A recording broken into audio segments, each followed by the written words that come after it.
દેવભૂમિ દ્વારકા જિલ્લામાં આખલાઓનો આતંક યથાવત રહેવા પામ્યો છે। જામખંભાળિયાની મેઇન બજારમાં બે આખલાઓ સામસામે આવી જતા લોકોમાં ડરનો માહોલ છવાયો છે। સુપરમાર્કેટમાં બે આખલાઓએ 15 થી 20 મિનિટ સુધી જંગે ચડતા લોકોમાં ફફડાટ ફેલાયો હતો। સામસામે બાદ ભીડેલા આખલાઓ જુદા પાડવા સ્થાનિકોએ જહેમત ઉઠાવી હતી। શહેરમાં રસ્તે રઝળતા આખલાઓનો ત્રાસ સહન કરવા શહેરીજનો મજબૂર બન્યા છે।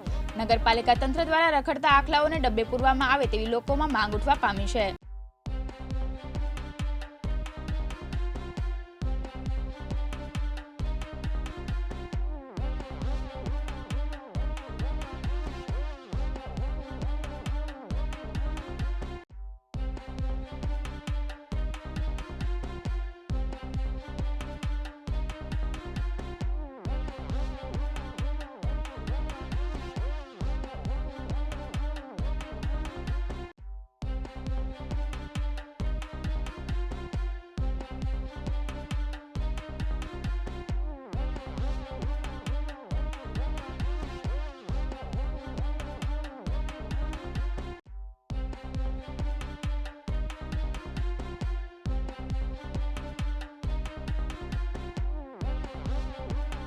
જયસુખ મોદી, દિવ્યાંગ ન્યૂઝ, જામખંભાળિયા, દેવભૂમિ દ્વારકા।